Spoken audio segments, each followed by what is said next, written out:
Oi, gente, tudo bem com vocês? Estamos chegando com o seu Fala Amazonas nesta quarta-feira, aqui pela sua TV Norte Amazonas, a TV da família amazonense. Você está com a gente aqui no SBT.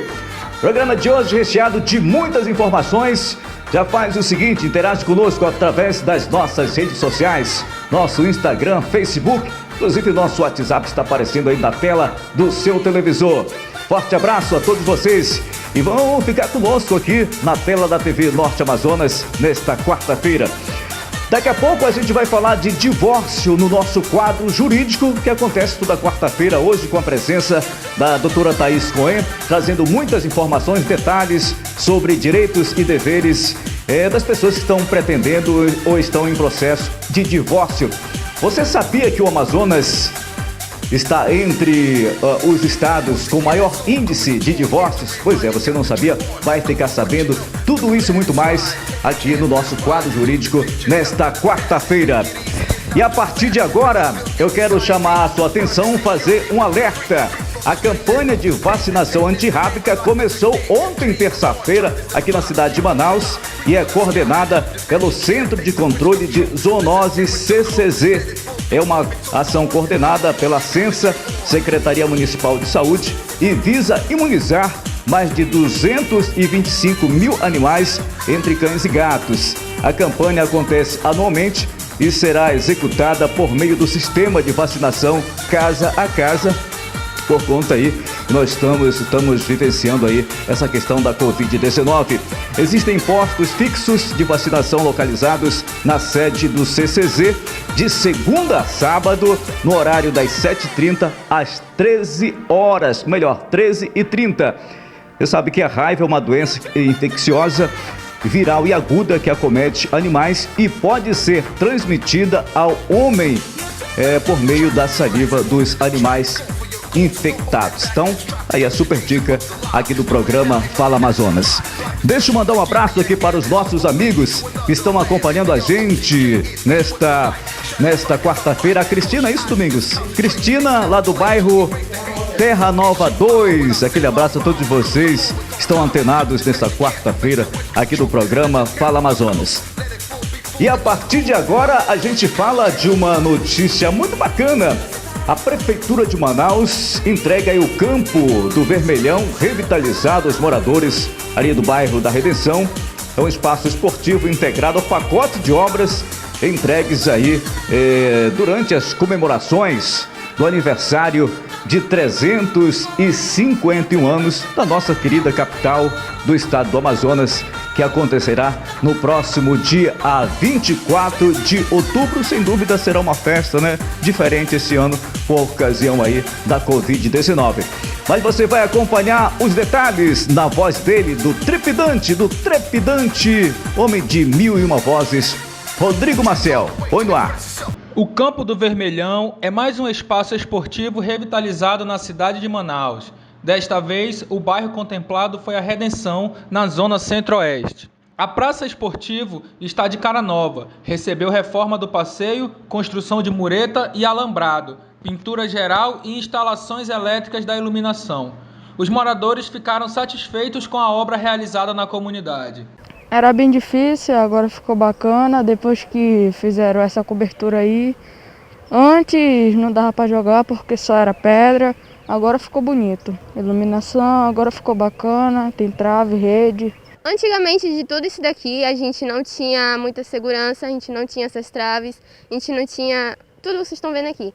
E também, até hoje, com essa iluminação, não tinha, era muito escuro aqui, não tinha. Hoje até a mulherada está jogando, então tá podendo jogar, eu vou jogar, vou começar a jogar, vim aqui no campo. E tá muito bom, tem segurança. É um campo que atende os jovens, pessoas idosas, o pessoal que chega do trabalho mais tarde, eles ficam aqui se divertindo até 10 horas da noite, 11 horas, se divertindo. Então é muito bom, porque aqui nesse pedaço é o único esporte, bora dizer, recreativo que tem para esse pessoal daqui. Ficou bonito, tá? E nós agradecemos muito por essa iniciativa do prefeito, né? Então eles têm proteção para estarem jogando seu futebol aí, às vezes tem time feminino, time masculino, time de criança, de idosos, estão tudo aí brincando. O prefeito Arthur Neto esteve presente na inauguração. Ele destaca a importância do espaço esportivo que irá proporcionar mais qualidade de vida à população.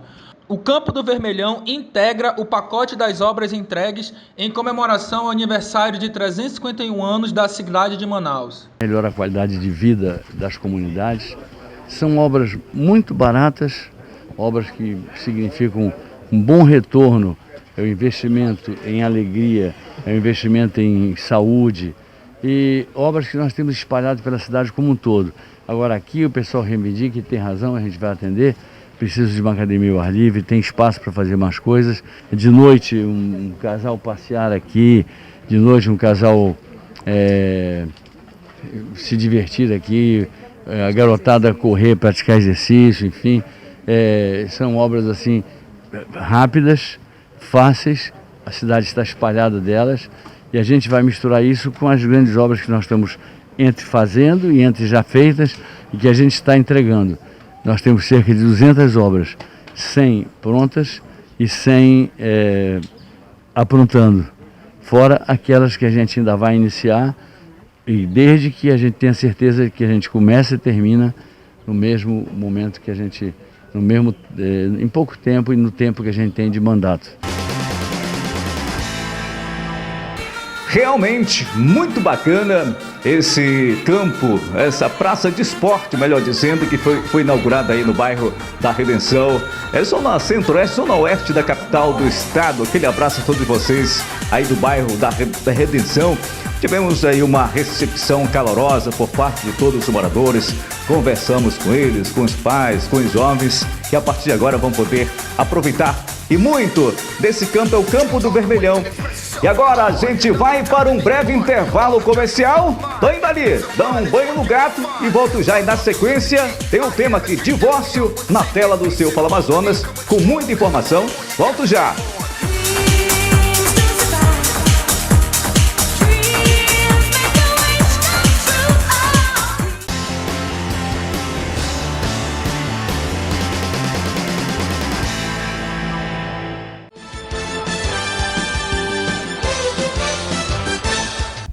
Seguimos em frente aqui pela sua TV Norte Amazonas. Hoje, quarta-feira, você já sabe, é dia de quadro jurídico.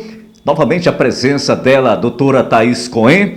E hoje a gente vai debater um assunto importante para você que está em casa acompanhando a gente. É sobre divórcio. É nesse período de pandemia. Doutora, boa tarde. Seja bem-vinda novamente aqui ao nosso programa. Boa tarde, Oliver. Muito obrigada pelo convite de novo. É uma honra sempre poder estar aqui com vocês. Doutora, segundo informações aqui da Agência Brasil, na pandemia, houve aí um acréscimo de 18,7% no número de divórcios no país. Eu gostaria de saber da senhora o que esses números significam e por que eles estão acontecendo. É interessante que com a pandemia as pessoas ficaram muito mais em casa, então os conflitos familiares, eles aumentaram. Eu tenho uma teoria, Oliver, eu acredito que tudo ficou mais intenso nessa pandemia. Os ânimos ficaram à flor da pele, as pessoas ficaram com medo, elas ficaram entediadas. Então, tudo que já estava no limite foi cortado. Outro dado que chama a atenção é que o Amazonas lidera nesse número de divórcios nos últimos meses, por conta aí do isolamento social, um aumento de 133%. Nos casamentos que infelizmente chegaram ao fim. O nosso estado está liderando esse ranking. É interessante que o Amazonas ele foi um dos estados mais afetados pela pandemia. E quando você vê um estado que foi afetado como o Amazonas, isso reflete em todos os âmbitos, inclusive refletiu na questão dos divórcios. Quando a gente fala aqui de divórcio, casamento, a gente está falando de família. Vamos entrar agora um pouco mais sobre esse assunto, doutora. Quais são as regras para a pessoa que está insatisfeita com o casamento chegar ao divórcio, pedir o divórcio? É interessante que para você pedir o divórcio, basta querer. E não precisa que as duas partes queiram. Se uma parte quiser, ela pode pedir o divórcio. É claro que quando ele não é consensual, ele vai ser mais demorado, ele vai gastar mais energia e tempo e vai ser custoso, mas qualquer pessoa pode pedir divórcio. E em relação aos trâmites na justiça, os cartórios, Como é que funciona todo esse meio termo? Primeiramente, é importante saber se ele vai ser judicial ou extrajudicial. Extrajudicial é aquele que você vai lá no cartório de notas e faz o divórcio e depois a partilha de bens. Quando ele pode ser feito em cartório? Quando ele é consensual, ou seja, o homem, a mulher, os cônjuges, eles acordaram em tudo. Partilha de bens, questão do nome, questão de os dois quererem o divórcio. E, além de ser consensual, não pode haver filhos menores ou incapazes. Nesse caso de ser consensual e sem filhos incapazes, pode ser feito no cartório. Muitas perguntas já chegando através das nossas redes sociais. Participe conosco, já deixa aí o seu comentário, a sua pergunta, nosso WhatsApp aparecendo no seu televisor. Tem uma telespectadora perguntando em relação à questão do divórcio. Alguma parte tem direito à pensão, doutora? Sim, via de regra, sim. O que acontece? Quando o cônjuge ele depender economicamente do outro, via de regra, o que o juiz vai fazer? Ele vai estipular um prazo até essa pessoa se inserir de novo no mercado de trabalho, e durante esse prazo, o cônjuge que depende economicamente, ele tem que receber o mesmo padrão de vida que ele tinha quando casado, até ele se inserir no mercado de trabalho. Mas isso daí vai ter um período, via de regra. Funciona mais ou menos com a pensão do pai para o filho, né? De repente completa 18 anos, mas está estudando, ele tem o direito de continuar recebendo. É mais ou menos assim? Na verdade, é diferente a pensão do cônjuge para a pensão do filho. O filho, o pai vai precisar, ou a mãe, sustentá-lo até os 21 anos. E caso ele esteja estudando, até os 24. Agora, o cônjuge não. É só um período de tempo até ele ingressar no mercado de trabalho, e esse período vai ser determinado. Hoje a gente ouve falar muito da questão de um namorico, né, a questão do fica. Em relação a essa questão da união estável, quando é que isso começa, de repente a pessoa pode ter um problema, né? Passou 1 mês, 2 meses, 3 meses, 6 meses. Como é que funciona, doutora? O que acontece com a união estável? Muita gente acha que tem fórmula pronta para a união estável. Eu estou com a pessoa há tantos meses, há tantos anos. Mas, na verdade, é um conjunto de fatores que vai ser determinado pelo juiz. Isso é união estável ou não. Para ser declarada união estável, precisa ser pública. Ou seja, se eu estou mantendo um relacionamento clandestino, que ninguém está sabendo, aí não pode ser considerado união estável. Contínua, duradoura, e a lei fala com o ânimo de constituir família. E aí é uma questão bem subjetiva, então vai ter que ser levada essa questão ao judiciário, e o judiciário vai falar, é união estável ou não. Em geral, doutora, quando a pessoa se separa, tem a questão do nome, né?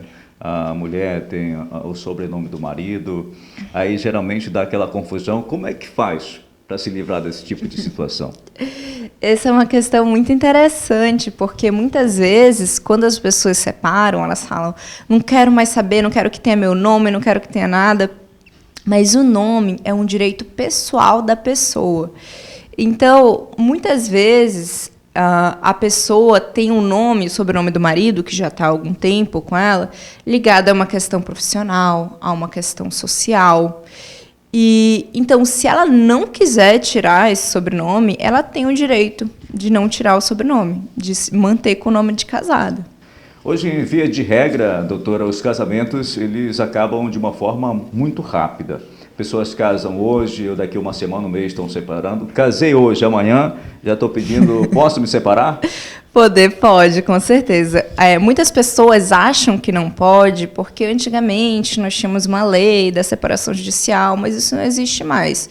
Se você casou hoje e quiser divorciar amanhã, você pode ter só a demora, às vezes, dos trâmites, ou judicial, ou no cartório, mas você tem o direito de divorciar quando você quiser. Doutora, a pessoa que se separou, de repente deu um tempo, voltaram a conversar e querem casar-se novamente, e aí? É engraçado isso, mas acontece muito no direito de família. Tanto que o direito de família ele tem algumas regrinhas mais específicas da questão da obrigatoriedade da audiência de conciliação, porque isso acontece muito. A pessoa, no meio do processo, querer casar de novo, querer, na verdade, desistir do processo. Então, precisa observar se o processo já finalizou, se já foi declarado o divórcio. Se foi declarado o divórcio, a pessoa tem o direito, sim, de casar de novo e ela pode fazer isso. Mas, caso o processo não tenha finalizado, as partes podem desistir do processo de divórcio. A senhora que trabalha diariamente com esse tipo de situação, esse tipo de caso, quem é que dá mais entrada ao pedido de divórcio, o homem ou a mulher? Na maior parte das vezes é a mulher que pede fim da sociedade conjugal. Doutora, para finalizar a sua participação, se as duas partes tiverem entrado em consenso e irem até um cartório para dar entrada no divórcio, elas precisam de um advogado? É obrigatório. O advogado ele é obrigatório em qualquer uma das formas de procedimento de divórcio, tanto na extrajudicial, na judicial consensual, na judicial não consensual. Pode ser feito pela Defensoria Pública também, caso a pessoa não tenha condições financeiras de constituir um advogado, mas ele é obrigatório nesse processo. Mesmo que você vá lá no cartório fazer, você vai ter que ir lá com o seu advogado. E, no caso de ser consensual, as duas partes podem até ter o mesmo advogado, mas ele tem que estar lá. Só para uma curiosidade, quando a pessoa procura a senhora, um casal, em relação à questão da separação, como é que a senhora se sente? Sabendo que ali está chegando o fim de um casamento, de uma família, né? No direito de família, é muito interessante você entender o que está por trás daquilo, porque muitas vezes a pessoa ela só quer chegar com você para conversar, para reclamar de uma situação, e por isso que é muito importante a audiência de conciliação, porque às vezes tem uma questão que está mal resolvida, mas você nunca pode questionar o pedido dela, a vontade dela de se divorciar. Você tem que receber, entender e fazer o que precisa ser feito. Nesse momento, nossa audiência está lá em cima. O Amazonas lidera, infelizmente, os números de divórcios, com mais de 133% de casamentos que chegaram ao fim. Qual que seria o conselho da senhora, já que a gente ainda está vivendo, infelizmente, esse período de pandemia? Eu acredito que muitas pessoas vão pensar que o meu conselho é não se divorcie, mas, na verdade, eu penso o contrário. Como o nosso Estado também tem um número muito grande de violência contra a mulher, eu digo, não hesite, não só em se divorciar, mas em procurar a polícia, em ligar para a emergência, em procurar ajuda, porque o número de violência contra mulheres aumentou muito na pandemia, com mulheres dentro de casa. E eu acredito que isso reflete também no número de divórcio, então a gente precisa ter atenção também a esse dado. Doutora Thaís, obrigado pela sua participação. Forte abraço. Tem rede social aí para deixar? Tem sim. Vocês podem me seguir pelo meu Instagram profissional, Direito Fora do Salto, ou pela minha rede social mesmo, Thaís com 2 S, Chalub. Obrigado. Domingo você está seguindo Direito Fora do Salto? Obrigado, gente, pela sua audiência e sua participação. Forte abraço. E amanhã a gente se vê aqui na tela da TV Norte Amazonas. Tchau.